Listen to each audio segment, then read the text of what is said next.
Welcome to the Just Right Review. I am your host, author Brooklyn Dorcent. The Just Right Review not only brings the book to you, but the heart and the soul of the author. Today I am super excited as always, but we have, as I always call, a special treat.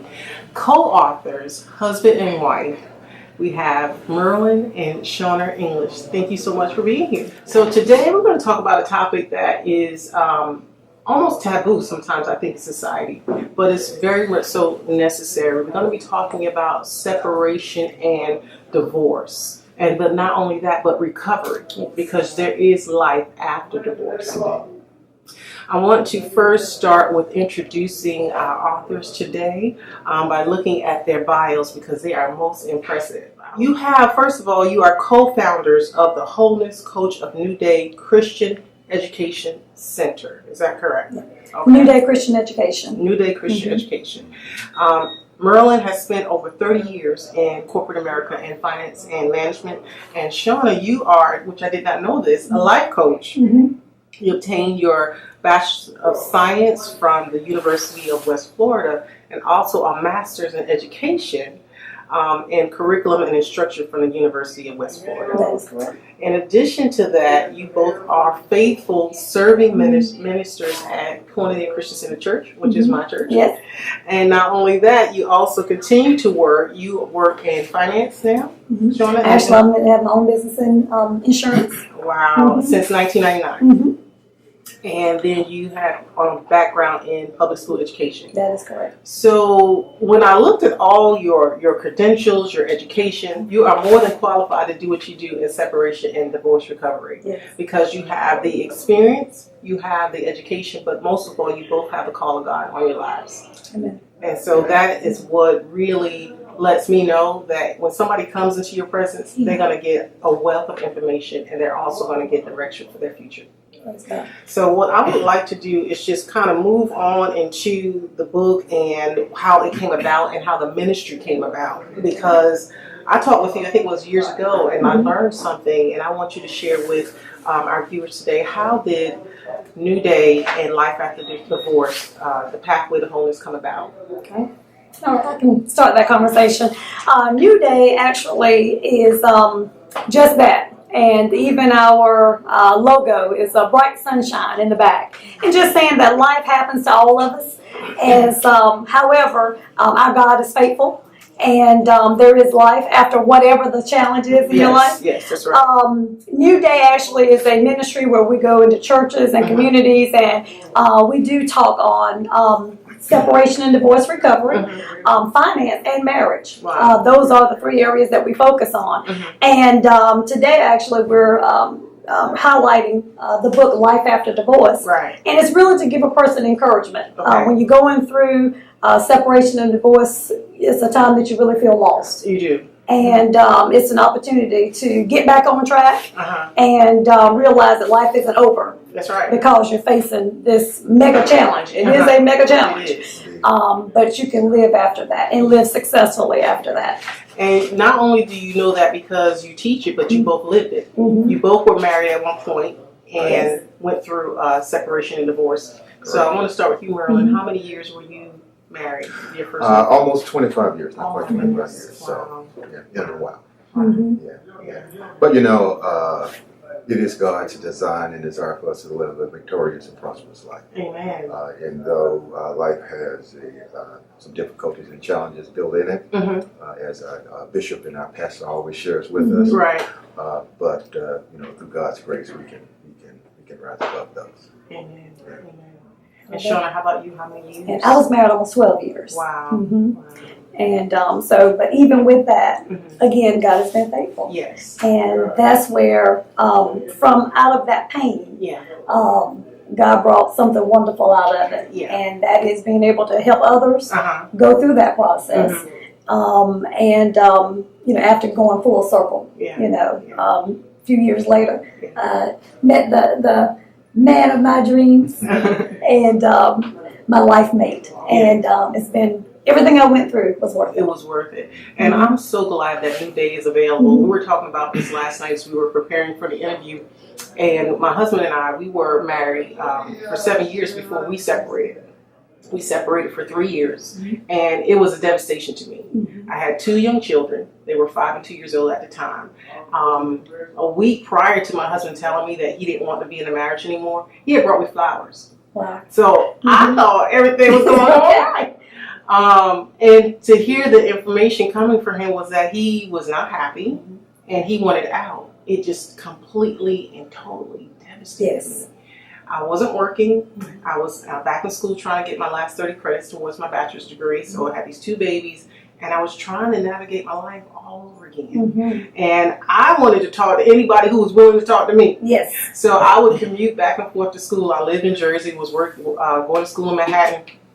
I find people on the subway. If they gave me a compliment and said they liked my shoes, that was an opening. And let me tell you, because you want to talk to somebody. That's you right. need to talk to That's somebody. Right. So for New Day to be here is truly a gift.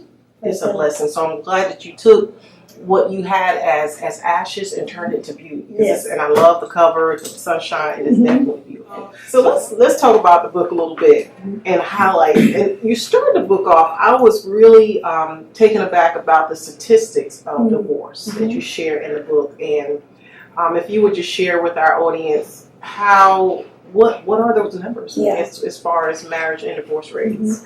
Actually, it is pretty alarming, believe it or not, inside the church and outside the church. That was another thing. That first marriage is really still hovering around 50%. Now, various statistics can, go back and forth, but first marriage is still around 50%. And many times because we don't talk about things, even depending on how you grew up. There's certain issues or certain you just don't talk about. Right. And so communication is a big part of that. One of the main reasons we wanted to write this book is just we wanted it to be a tool just to give people the necessary tools that they need to move forward in life. Right. To get to that place of wholeness and not just remain stagnant into either what happened to them or what they did. Right. To make the marriage come to an end. And so one of the things, a very simple change that we've made, if you would, is instead of the term divorce, we use the term single again. Right. So not single from the standpoint of you never been married, but single again, meaning you have been married, but now you're single again. So even in the state of separation, although you shouldn't be dating and all that kind of stuff during that time, for the most part, when it comes to being on your own and taking care of your own business, you are single again. Right. And so, our goal is to help people get to a place of wholeness.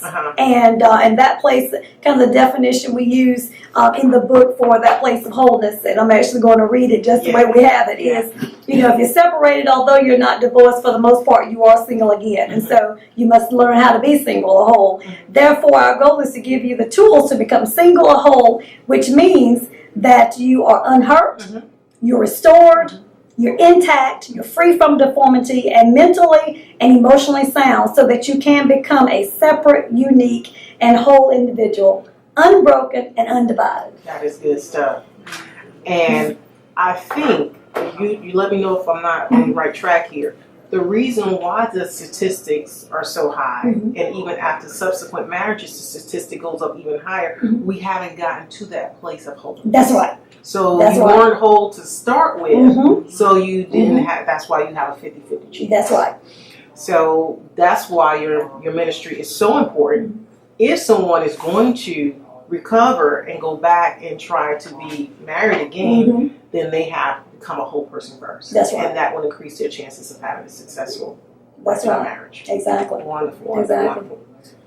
Well, there's some great points also and principles that you have in the book. The book is just good.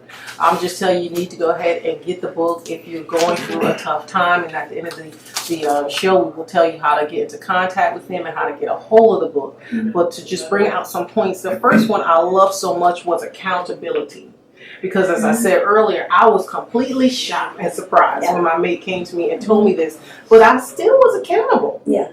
And I had to, in my case, I had to figure it out on my own because he wasn't forthcoming with what I had done or had my role that I had played in the fact that the marriage did not survive or came to a point of separation. So I would like for you to, if one of you would comment on what does it mean to take inventory of our unchristlike behaviors when we need to be accountable Yeah. to recover. Well, let me begin. Matter of fact, let me just kind of roll back a step Sure. for that.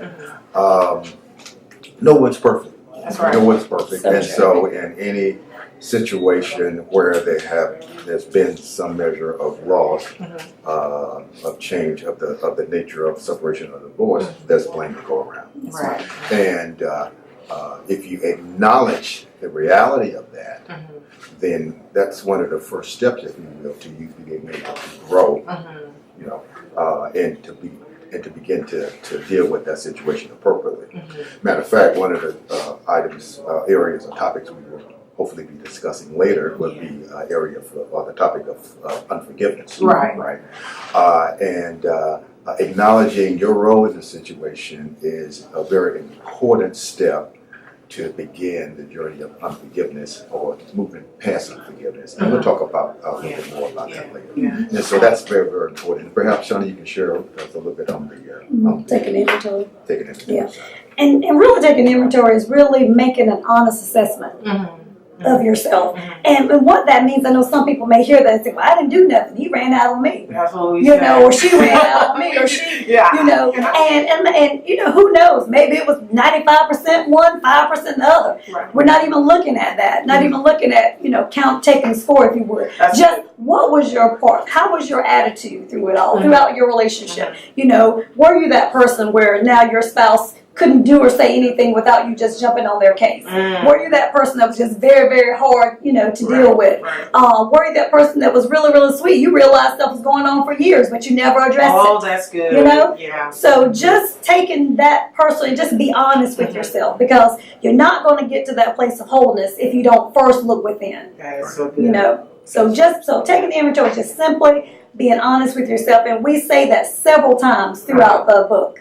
You know, as they're going through the activities, take an honest assessment. That's good. Another great point, the crisis timeline and the grieving process, because it really is a grieving process. Really I is. think one of the mothers in my church growing up, I grew up in a holiness church, so we had some wonderful, I'm telling you, mothers. They were mothers. Yes. Serious mothers.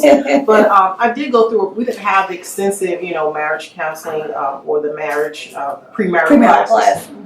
But I did go to a couple things that was available. And one of the mothers said the reason why the separation and divorce is so painful, because when God says that the two become one flesh, becoming married, they actually do become That's right. one flesh. So when there's a separation or divorce, what happens is that that flesh is ripping apart. That's right. It's That's very, right. very painful. That's right. And it's going to leave scarring. That's it's going to be a process to grieve. If you would just talk about the grieving process, what's involved with that? Yeah, Brooklyn, let me begin with that. Yes, please. When you're going through a situation of crisis, you're in a very deep, challenge, emotional place. And it is very difficult for you to articulate how you feel, to share how you feel. Well, the fact of the matter is there is an order, there is a structure, there is a progression to the emotional roller coaster that you're on, right? And you think that what you're dealing with and what you're experiencing is very unique to you. But the fact of the matter is, any crisis situation, everyone goes through a similar cycle. And the crisis timeline kind of helps one to better understand really those emotions that they're experiencing, the roller coaster swings that they're on, and put it into a level of context of understanding. And once you kind of understand and get a sense and a feel for what's happening, then you can better deal with, you know, moving forward and getting past the challenges. That is so true. And with that crisis timeline, it's so, you know, there's an order, just like in a death. You know, there's an order to that grieving process, as Merlin just shared. And so when the crisis happened, which in this case, the separation, the issue in the marriage, like you said, we go through denial. You know, this isn't happening. It's not going to always be this way. It's going to change. We're going to get back together. And then when it's not, you see that it's not working out that way, then fear sets in. Like, okay, what am I going to do?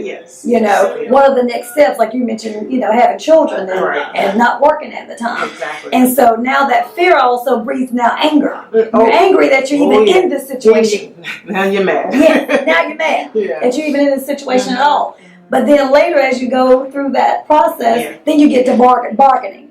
And you're saying, whatever we need to do, it doesn't matter. Whatever you need, it's okay. I did that. I'll accept whatever it is that you want. I'll do whatever it is you want. And at the time, my mom was still living, and my mother was definitely not one to bite her words. She was like, "I ought to slap you upside your head. You don't accept whatever. You are his wife. You will have to either he will have to meet these guidelines, or you will have to find a way to get through this. But you ain't gonna take this." Right. And it's true. You have to stand up for yourself a little bit. You really do. You really do. And then when you go through that bargaining process and it still doesn't work out, that's when you get into the pit.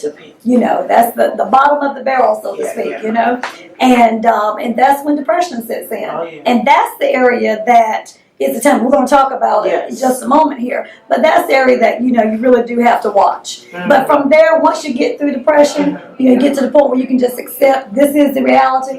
It doesn't mean that I lack faith. It doesn't mean that God isn't there. God allows us. God gives us free will. Amen. And the only person we really can change is ourselves. Amen. That's it. And so we got to concentrate on that. So you get to that place of acceptance and later to forgiveness. That's good. Because not everybody had my mama hitting on the side of the head saying, "You don't do that." But we at the time we didn't have the terminology, and we didn't have the structure. So you do need voices of wisdom. And that's what you two are. You are really those voices of wisdom saying, "You know what you're doing, girl? You are bargaining." Right. Now let's look and see why you're doing that. That's right. So we are really going through this timeline. And I think on that timeline, I like when you talked about the pit and depression, because a lot of times we think depression is really a very, very negative thing. But the point I learned in the book is that in order to look up, we have to be down to get that point of view up. So it's actually a very necessary point on the crisis timeline, but it must be monitored. That's right. So if one of you want to comment on the depression and the timeline. Yeah, let me begin with that. Okay. The depression, let's call it phase or stage, is a critical and very pivotal point of change. Either you're going to jump off the cliff, or you're going to battle your way up the mountain. Oh, that's good. But it's not a static state. That's okay. It is a state of change. Okay. And you must begin to make the right and appropriate decisions as to how you're going to deal with that critical point or that critical decision. Okay. So that's that's why it's so important, because it does mark a critical point of change as it relates to the journey that you're going through. Right. So true. And I wanted to add, I think where your ministry comes in, when somebody's at that pivotal point, in that pit, you said earlier, either they will jump off the cliff or they'll climb to the top of the mountain. If they don't know that there's help along the way to help them to climb up that mountain, they might jump. That's right. And so that's why I think it's so important that you do what you do and people connect with you. Without a doubt. And that's why it's so important, because, as we go through things, it shouldn't be just a going through, it should be a growing through. That's good. And that's where our help is, where, this book really helps people to really grow through their process, and just making sure that they don't continue going down that downward spiral, so to speak. They can be pretty ugly. Yeah. They can be pretty ugly. So it's important when you're going through different things. I know as you were kind of sharing almost from a negative perspective, you talk to everybody. Actually, that was a part of your healing process. Really? Believe it or not. It's those who won't talk. Many times who really go further and further down. That's good to a point where now it's really tough, that whether it's possible. And the thing is, just that's again being honest with yourself, taking that honest assessment, talking to those very close friends or family members, or attending a class that, like we have at our church, for those who are divorced and separated, or even getting counseling, or get some help. Just get the help. Get the help. That's what's going to help you climb up that mountain. And it's so sad, because depending on how we were reared, many times people feel like getting help is a sign of weakness. And that keeps now the person from getting help. So now they're spiraling even further down. And I would like to add that eventually I did get some professional help. Because when you're talking to everybody on the cell, you're like, I probably do need to see a counselor. So I did go and get some professional help. And the great thing about getting help is sometimes we'll get in that pit and we can't seem to move forward. That's right. And you said it's not static. You should be moving. I got to a place where I just seemed like I could not move forward. So what the counselor did for me was to get at the root of why I couldn't move. Right. That's right. And for me, it was I didn't like to be blamed for things. And this was something that stemmed from my childhood. That's good. And so I was so afraid that even though my children were young, that they would blame me for this. If they grew up without their dad in the household, they would turn it and blame it on me. Gotcha. And I didn't want that responsibility. So I was like in the shell, like, oh my God. But I didn't even know that's what it was. Yes. And so the counselor, she kept digging. So a lot of times you think your counselor is not helping you because they do. They sit there and they write notes. I'm like, this woman, I'm paying you a 10 penny, and you just keep asking me the same questions. Because she was trying to help me see what it was. Once I made that statement, it was like a weight was lifted. Look at that. I mean, the tears came, and everything, but the weight was lifted. And then I knew, and we could talk about this blame thing. That's right. That's because sometimes you'll find other things come up in the counseling. That's right. Yeah. That's right. And so that gave you that now leeway, if you would, and that now opportunity. Now you had something to grab onto to climb up that mountain. Exactly. Which takes us to the next point. We want to talk about redirection. Yes. We do this a lot of times when we don't sometimes look at the root of the problem. We direct our energy. Yes. And it can be redirected. We might think it's redirecting in a positive way by pouring ourselves into something like church service. Right.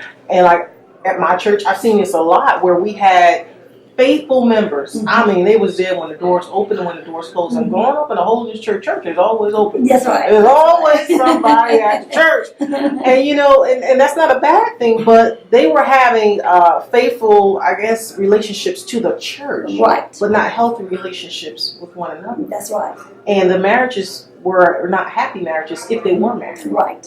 And so I wanted you to, if you could talk a little bit about what we should be doing in that redirection. Well, let me begin with that, Brooklyn. Ignoring a problem is never a solution to a problem. That's good. And by the way, you cannot ignore a problem for a lifetime. That's right. Somewhere along the way, a trigger or something will occur that will bring that issue, that unresolved issue, back into your consciousness. That's right. And many times when we pour ourselves, as the example you use, into the church, or it can be other things as well, we are in reality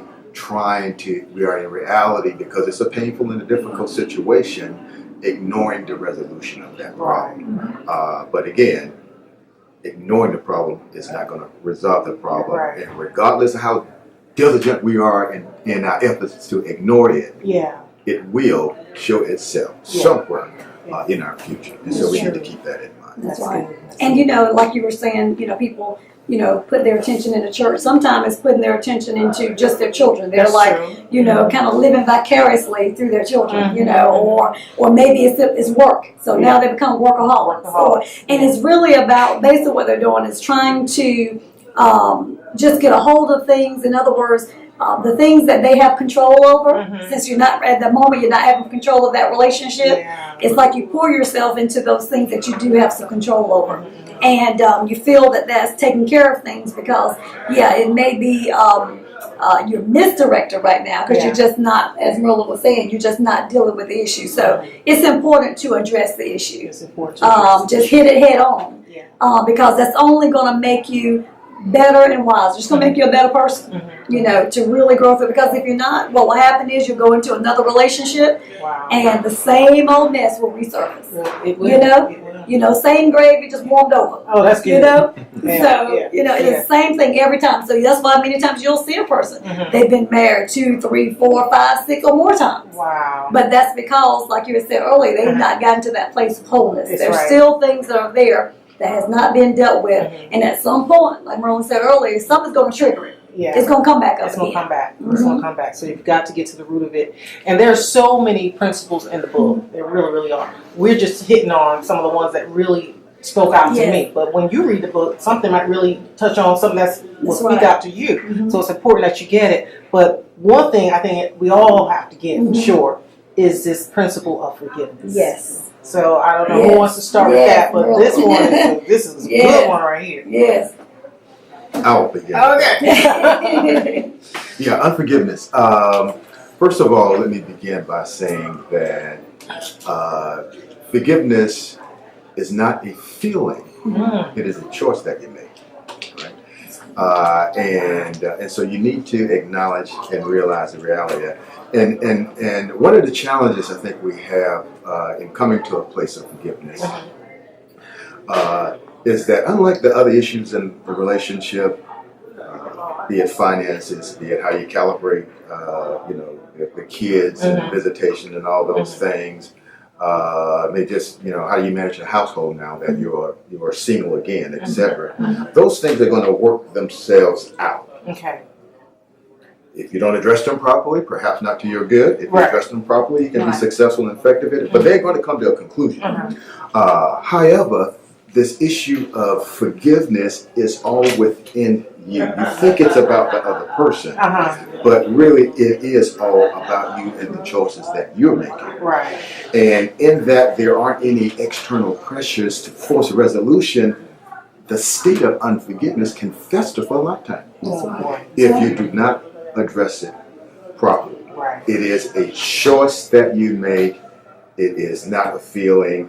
And once you come to the reality of that you are choosing to be, and the choice that you make, there is a measure of pain that's moving you. It's kind of an outlet for ventilating a painful experience that you're currently going through. Okay. Rather than being angry, you're being in a place of unforgiveness. All right. Rather than being sad, perhaps you're being in a place of unforgiveness. The undergirding the root that is allowing this quote unquote state of unforgiveness to continue really is that there's some unresolved pain there. If you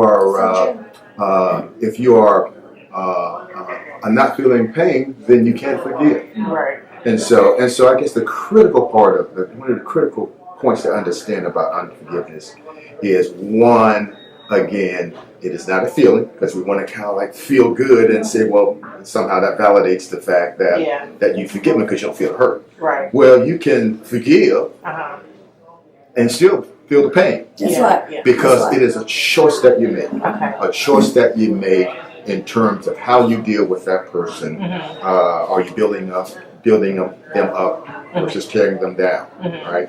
Are you making those choices that are to their good versus to their detriment? Right. Those are choices you make, right? And so when you make those right choices continuously, that's to their good, then you're moving down the progression of being in a place of forgiveness.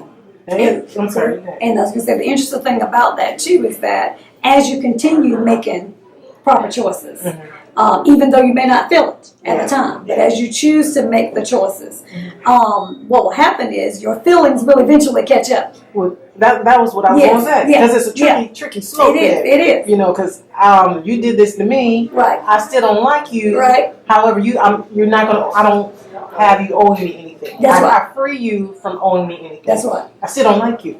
But over time, I may not really like them still. Right. However, the emotion that I had with the anger, the resentment, I might see them and be unfazed. That's right. The sting is no longer there. And another point to bring out too, forgiveness doesn't mean that you're putting yourself back in harm's way. That's good. That's important. That is so important. You're not putting yourself back in harm's way. You're simply releasing not just them, but you're also releasing yourself. You're freeing yourself. And protecting yourself. Because if that person has harmed you, you definitely don't want to go back there in that place again. That's right. So I'm protecting. I forgive you. I'm unfazed by that, but I'm not walking back into that area. That's right. And get myself in harm's way again. That's right. I want to read just one little excerpt from the book on forgiveness. And as Merlin was saying earlier, forgiveness is a choice, not an emotion. It does not mean that you agree or approve of the wrongs done against you or the wrongs you committed. Okay? It means that you release yourself and others of the emotional, mental, physical, and spiritual bonds that took place as a result. It is not about anyone else. It is about freeing yourself so that God can be glorified in your life. You don't forget what has occurred now. But no longer do the cords of bondage have a hold on it. That is so good.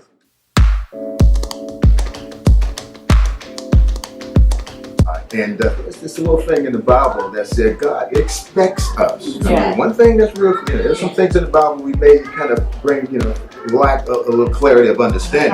But one point that's abundantly clear, Yeah. God's expectation is that we forgive one another. Amen. And so How long were you married?